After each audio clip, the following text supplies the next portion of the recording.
আমি আমার রবের সাথে মিলিত হয়ে, আমার রবদানকারী আদম নূরের রবের সাথে মিলিত হয়ে, আদমের জ্ঞান আদম নূরের রব হইতে আমার রবে আসুক, আদম নূরের রব হইতে আমি বক্তব্য দিচ্ছি। বিসমিল্লাহির রহমানির রহিম। সকল প্রশংসা সেই মহান আল্লাহ পাকের, যিনি আমাদের সেই আদি পিতাকে সৃজন করে তার নিজ ভাণ্ড থেকে ফুৎকারে আত্মা দিয়ে জীবিত করেছিলেন, আর জীবিত হয়ে সঙ্গে সঙ্গে বলে উঠেছিলেন আলহামদুলিল্লাহ। আমরাও আজ অনাদিকাল পরে সে পিতার আকৃতি সুরাত পেয়ে, পিতার সেই নফস পেয়ে আমরাও নিজ নিজ কল্পের দিকে একবার খেয়াল করে বলে ওঠে আলহামদুলিল্লাহ। অতঃপর পর্যায়ে নবীন নবুয়তে এসে আমরা হাজির হয়েছি। তিনি হলেন বিশ্ব নবী এবং ইসলাম ধর্মের প্রচারকারী এবং প্রতিষ্ঠাকারী। সেই নবীর সামনে একবার খাস দরুদ শরীফ পাঠ করি। আল্লাহুম্মা সাল্লি আলা সাইয়্যিদিনা মাওলানা মুহাম্মদ সাল্লাল্লাহু আলাইহি ওয়াসাল্লাম। উপস্থিত ঈমান আনয়নকারী মুসলিমগণ, তাদের প্রতি সবার প্রতি আমার সালাম। আসসালামু আলাইকুম। ওয়ালাইকুম আসসালাম। আমি আদম নূরের বাণী সকল মানব জাতির কাছে পৌঁছা দিচ্ছি। আমি নফসের জাতে আদম, রব্বের জাতে আদম। আজ সোমবার। প্রত্যেক সোমবার এই আদম নূরের উদ্যোগে সাপ্তাহিক অনুষ্ঠান হয়। আজও সেই সাপ্তাহিক অনুষ্ঠানে তার উদ্যোগেই সেই অনুষ্ঠান পালন করতেছি আমরা কিছু হেদায়েতি ভাই ও বোনেরা। আজকে আমি আদম নূরের তরফ থেকে বক্তব্য রাখব যে কোরআনে যে বলা হলো যে আমি কোরআন যে পথ দেখাই, সেই পথ নিয়ে আলোচনা করব যে কোরআন কাদেরকে পথ দেখায়। কোরআনে যে বলা হলো যে আমি পথ দেখাই, কোরআন পথ দেখায়, সেই পথ কাকে দেখায়?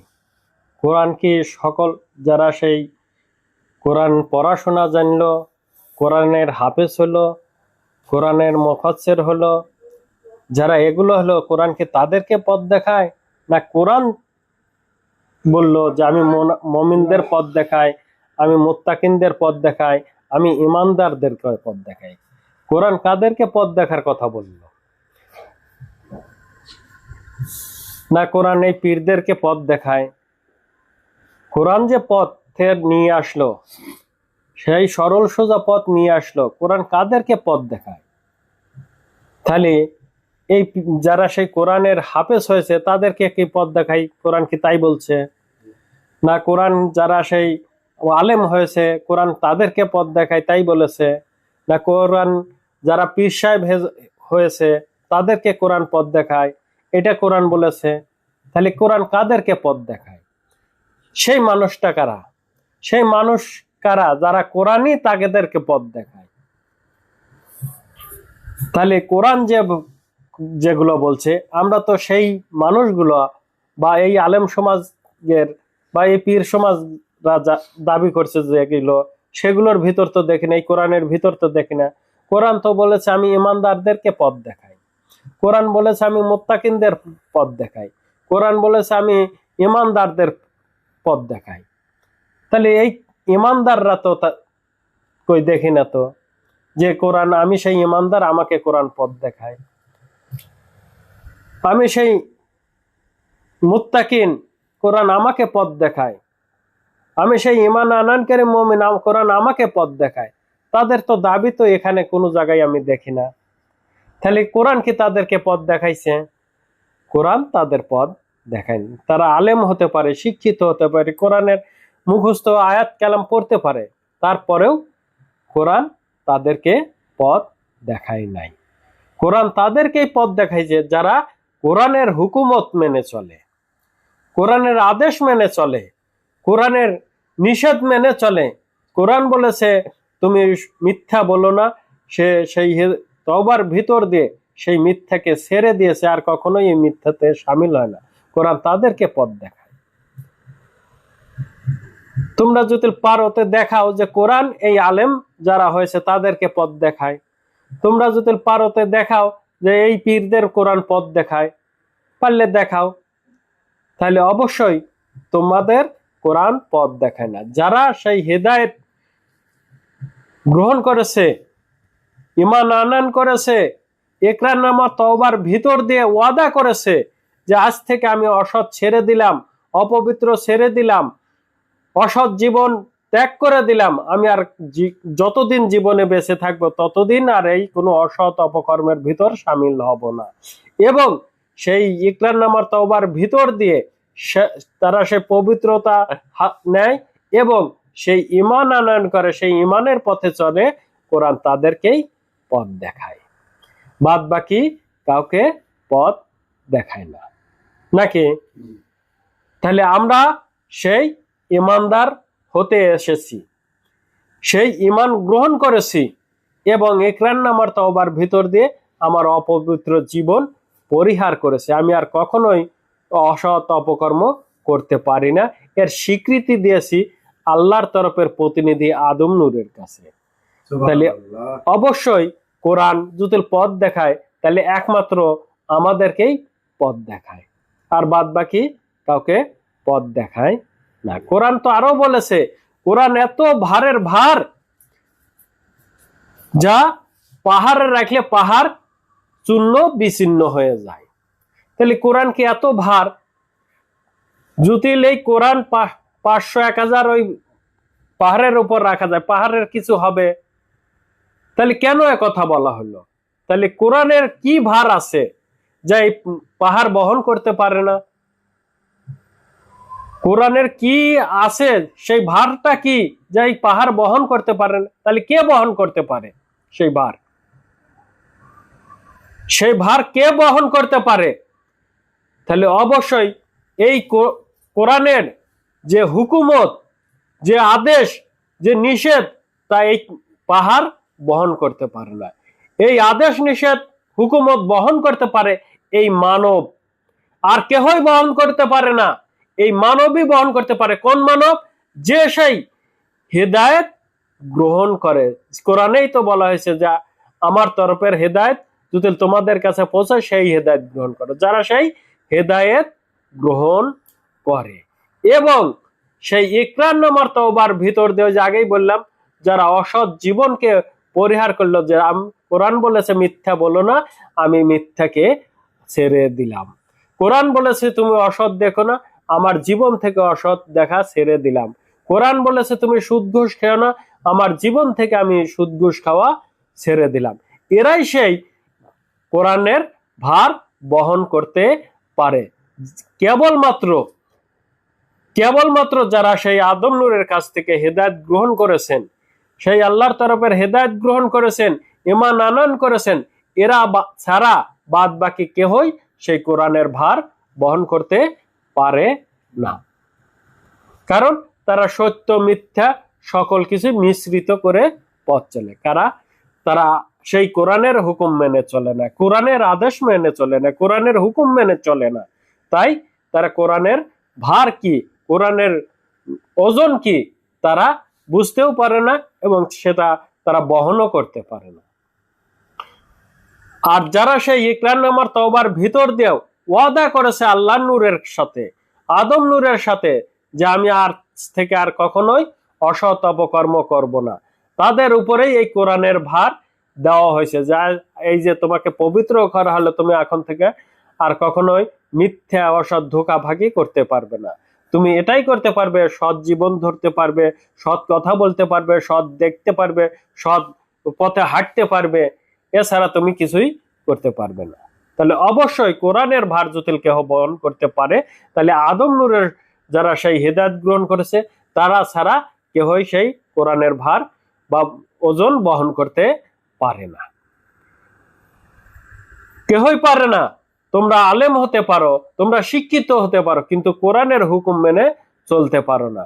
কোরআন যেগুলো আদেশ করছে, কোরআন যেগুলো নিষেধ করছে, তোমরা সেগুলো মেনে চলো না। তাই তোমরা কোরআনের সেই ভারও বহন করতে পারো না।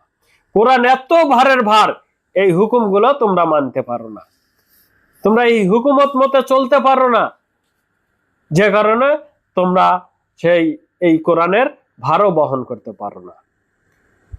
তাহলে মোটামুটি আজকে আমরা যা বুঝতে পারলাম যে এই কোরআনের ভার, সেই সরল সোজা পথ, কোরআন কাদেরকে পথ দেখায়, আজকে আমরা এখান থেকে বুঝতে পারলাম যে কোরআন তাদেরকেই পথ দেখায় যারা কোরআনের সেই ভার হুকুমত মেনে চলে, যারা সেই ইমানদারের পথে চলে, যারা সেই ঈমান হওয়ার পথে চলে, যারা মুত্তাকিন হওয়ার পথে চলে, যারা ঈমান এনেছে, ঈমান অর্জন করতে যারা পথ চলে, কোরআন তাদেরকেই পথ দেখায়।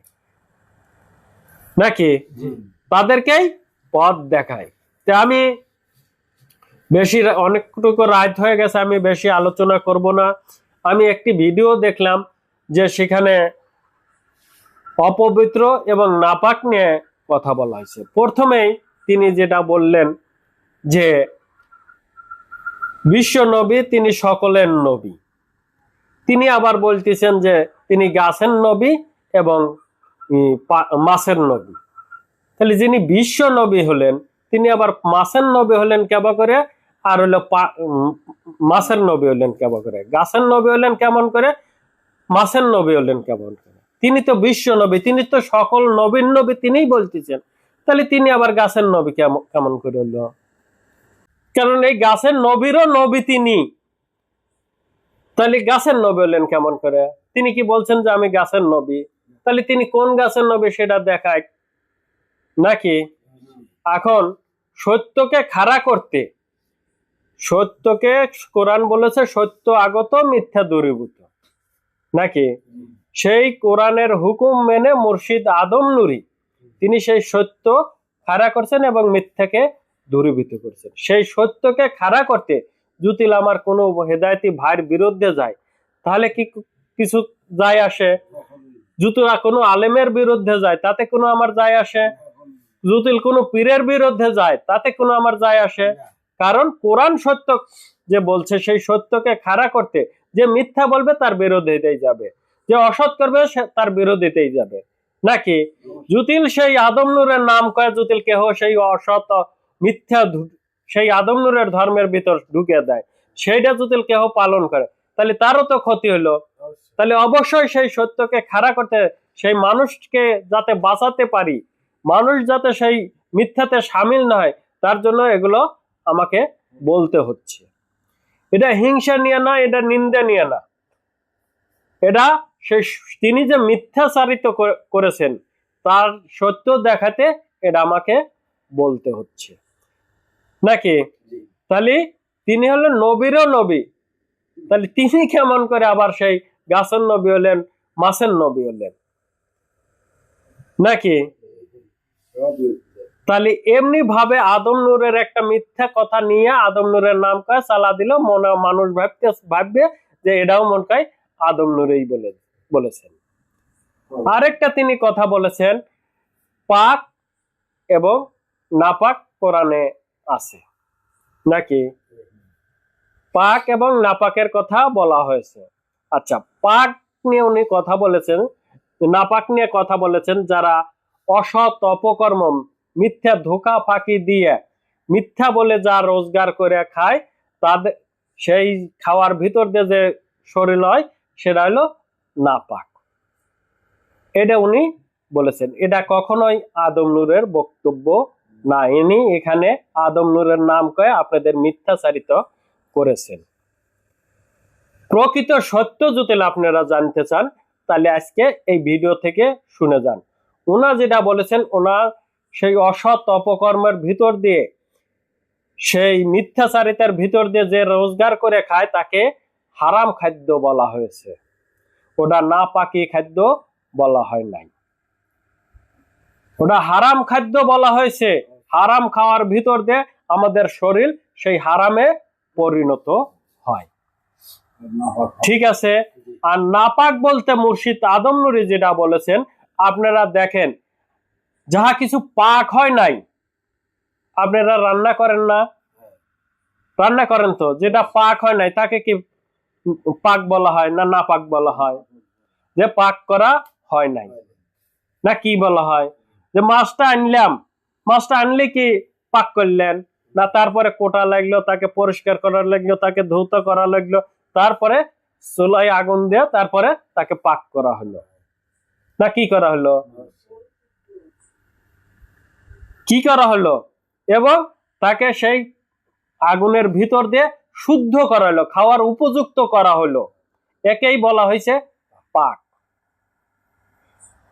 আদম নূরের তরফ থেকে হাকিকতি বক্তব্য বলছে, আমি আদম নূরের তরফ থেকে, আপনারা শুনে যান এই পাক না পাক কাকে বলা হয়।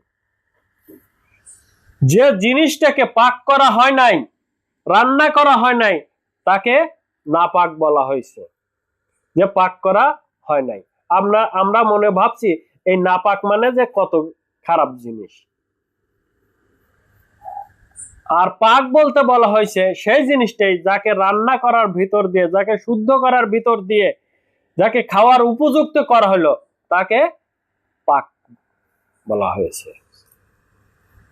তাহলে এমনি ভাবে আপনারা আদম নূরের কাছে অনেকেই হিদায়াত গ্রহণ করেছেন বা অনেকেই এসে শুনছেন, তার ভিতর দিয়ে অনেকেই এইরকম মিথ্যা বক্তব্য দিয়ে আদম নূরের নাম নিয়ে চলে যাচ্ছেন।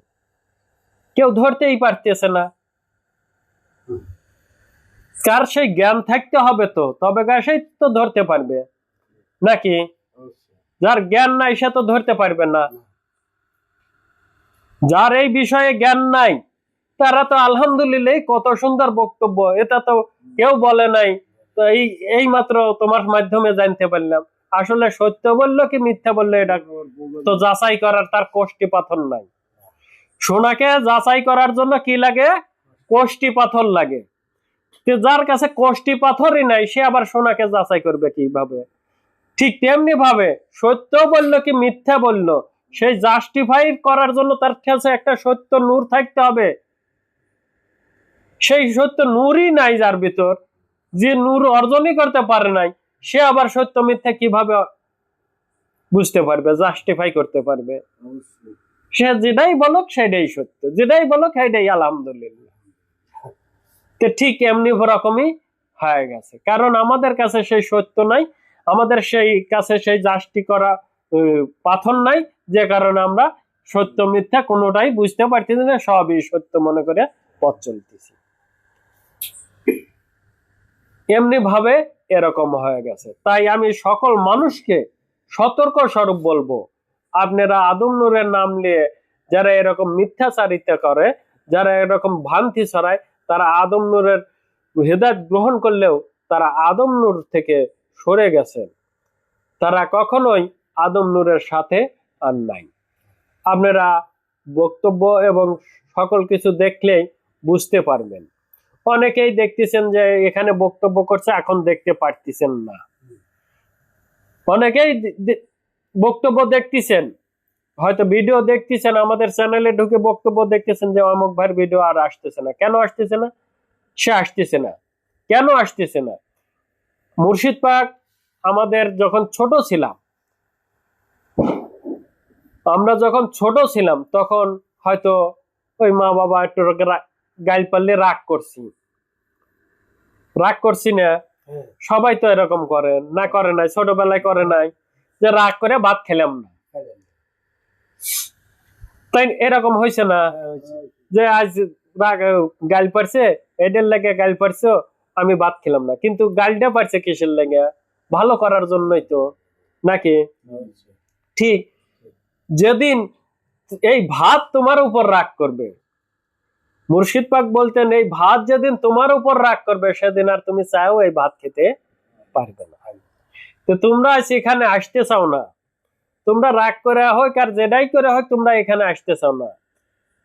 কিন্তু এই জায়গা যেদিন আদম নূরি যেদিন রাগ করবে সেদিন তুমি আদম নূর কোথায় পাবে? সেদিন তোমার এই অস্তিত্ব কোথায় থাকবে? তোমার এই বাহাদুরি কোথায় থাকবে? যদি আদম নূরি তোমার ফার রাগ করে, সেদিন তোমার এই জীবন কোথায় থাকবে? তোমার এই বাহাদুরি কোথায় থাকবে? তোমার এই কোটি কোটি টাকা কোথায় থাকবে? তুমি কি একদিন ভেবে দেখেছো যে যার নিয়ে আমি এই বাহাদুরি করতেছি, যার জন্য যার বাড়িতে যাচ্ছি না, রাগ করে বসে আছি, সে যদি একদিন রাগ করে তাহলে আমার উপায়টা কি হবে? সে যদি একবার রাগ করে আমার উপায়টা কি হবে?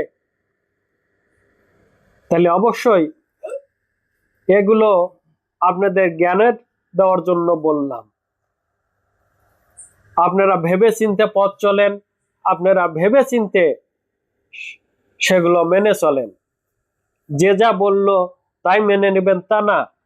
আদম নূর এবং কোরআন বলেছে তোমরা সত্য জানো, বোঝো এবং নিজেকে পালন করো, আগে দেখো যে সেটা সত্য আছে কিনা, তারপরে অন্যকে জানাও। না কি বলেছে? আমি সত্যই বুঝলাম না, সত্য জানলামই না, তাহলে আমি কিভাবে জানাবো? তাহলে অবশ্যই আমরা যারা সেই আদম নূরের কাছে এসে সত্য জানা চেনা বোঝার ভিতর দিয়েই এখানে এসেছে, না আসি নাই? হ্যাঁ, তাহলে আমরা সেই সত্যে সত্যিত হব, সত্য মানবো এবং সত্য অর্জন করব এবং সেই সত্য থেকে মানুষকে জানাবো। সেই সত্য থেকে মানুষকে জানাবো। আমাদের আরেকটি হেদায়েতি ভুল একটা পোস্ট দিছেন, যদিও বলা উচিত না, তারপরেও বলতে হচ্ছে ওই যে একটি কারণে, কারণ এটা হলো সেই মিথ্যাচারিতা হয়েছে কিন্তু আদম নূরের নাম নিয়ে মিথ্যা বলেছেন। উনি বুঝতে হয়তো পারেন নাই, কিন্তু তার জ্ঞানেও হয়তো আসে নাই যে এটা আমি কি লিখলাম, কিন্তু এটা এখানে মিথ্যাচারিতা হয়েছে। যেরকম বলা হয়েছে এটা বর্তমান দিনী যুগ, আদম নূরের প্রতিনিধি এসে গেছে বাকারার 38 নম্বর আয়াতের হেদায়েত নিয়ে। আচ্ছা বলেন তো, আদমের প্রতিনিধিত্ব কি আছে? আল্লাহর তরফের প্রতিনিধি আছে, আদমের তরফের প্রতিনিধি নাই। আদম নূর আসবে, তারপরে সেই প্রতিনিধিত্ব দেবে, কিন্তু কোরআনের 38 নম্বরে তো কোনো আদমের প্রতিনিধিত্ব নাই, আল্লাহর তরফের প্রতিনিধি আছে। নাকি আছে? সব জায়গায় আল্লাহর তরফের প্রতিনিধি আছে, যে আমার তরফের প্রতিনিধি যাবে, তোমরা তার কাছ থেকে হেদায়েত গ্রহণ করো। না কি বলা হয়েছে? এবং আউয়ালেও বলা হয়েছে আদম হলো আমার তরফের প্রতিনিধি, আমার তরফের খলিফা, আদম হলো আমার সর্বজ্ঞানের জ্ঞানী। না কি বলা হয়েছে? আদমকে তোমরা মেনে নাও, না আদমের প্রতিনিধিকে মানার কথা বলা হয়েছে? তাহলে এখানে সে হয়তো ভুলে করুক আর অজ্ঞানে করুক, তাহলে এখানে তার ভুল হয়েছে। আদমের প্রতিনিধিত্ব হলো এখন, তিনি ঘোষণা দিয়েছেন, এখন হলো আদমের প্রতিনিধিত্ব। এটা কোরআনে নাই, এটা কোরআনে নাই, কোথায়ও নাই। তিনি এসেছেন, তিনি চলে যাওয়ার আগে তার প্রতিনিধিত্ব খাড়া করে দিয়েছেন। নাকি কি করা হয়েছে? তাহলে কোরআনের সেই 38 নম্বরের আয়াতে যদি আমি দেখি, তাহলে আল্লাহর তরফের প্রতিনিধিত্ব দেওয়া হয়েছে, আদমের কোনো প্রতিনিধিত্ব দেওয়া হয় নাই। এই জমিনে এসে তিনি যখন জীবন তো বাঁচবেন না, বা বাঁচবেন, তাই তিনি যখন চলে যাবেন বা চলে যাওয়ার সময় হয়েছে, ঠিক তখনই তার তরফের প্রতিনিধিত্ব দেওয়া হয়েছে, কিন্তু এটা কোনো কোরআনে বা সেই হাদিস সে কোনো জায়গা লেখা নাই, এটা তার ভিডিওর মধ্যে দেওয়া আছে। তাহলে অবশ্যই আমরা এখান থেকে সতর্ক হই, এমন ভাবে যাতে কোনো কথা না বলি, এমন ভাবে যাতে কিছু না বলি, যাতে বড় করতে গিয়ে আমার মুর্শিদের মানহানি হয়ে যায়, মান ছোট হয়ে যায়, মানে খর্ব হয়ে যায়। এদিকে আমাদের সতর্ক থাকতে হবে। অবশ্যই আমরা যাতে আমাদের সেই পবিত্রতা নিয়ে চলতে পারি, পবিত্রতা অর্জন করতে পারি, আমরা যাতে সেদিকে পথ চলি, আমরা যাতে সেই কোরআনের ভার বহন করতে পারি। কোরআন এমন কিছু না, কোরআনের যা হুকুমত সেটাই হলো বহন করা খুবই কঠিন, সেই ভারটা বহন করা খুবই কঠিন। তাই কোরআনের ভার কেউই বহন করতে পারে না। কারা বহন করতে পারে? কোরআনের যারা হেদায়েত নেয়, কোরআনের পথ ধরে যারা চলে, তারাই সেই কোরআনের ভার বহন করতে পারে, বাদ বাকি কেউই পারে না। তাই আমরা যেহেতু সেই কোরআনের ভার বহন করতে শুরু করেছি, সেই আল্লাহর তরফের বা সেই কোরআনের হেদায়েত গ্রহণ করেছি, ইমানদার হয়েছি, মুত্তাকিন হতে পথ গ্রহণ করেছি, ঈমান আনয়ন করেছি, সেই সরল সোজা পথে চলতে শুরু করেছি, তাহলে অবশ্যই আমাদের হুকুম, কোরআনের হুকুম মেনে চলতে হবে। কোরআন যাহা বলেছে তা করতে হবে, কোরআন যাহা নিষেধ করেছে তা আমাদেরকে ছেড়ে দিতে হবে। তো অবশ্যই মুর্শিদ পাকও আমাদের সেটাই করতে বলেছেন, না কি বলেছেন?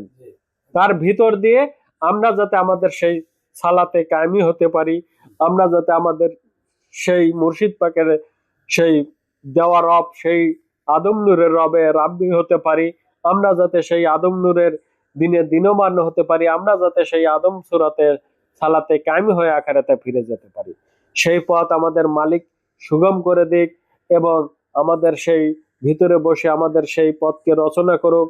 যাহা কিছু দরকার মালিক তুমি আমাদেরকে সাহায্য করো, দয়া করো, আমরা যাতে আমাদের সেই মানব জীবনকে রক্ষা করতে পারি, সেই ইমানি নূরকে ধরতে পারি, যে আমাকে সেদিন সাহায্য করতে পারবে তাকে আঁকড়ে ধরতে পারি, সেই তৌফিক আমাদের দান করো। হে মালিক, তোমার কাছে আরো প্রার্থনা করছি, আমরা যাতে আমাদের সেই অস্তিত্ব বরণ করার ভিতর দিয়ে সেই তহাকন্য হরজতা জিনো আর আমিরে আদম নূরের মহরত হয়ে যাতে জীবন লাভ করতে পারি। সবাই বলে আমিন। এই বলে আজকের বক্তব্য আমি এখানেই শেষ করছি। সুবহানাল্লাহ বিহামদিহি সুবহানাল্লাহ আজিম। সবার প্রতি আমার সালাম, আসসালামু আলাইকুম। ওয়ালাইকুম আসসালাম।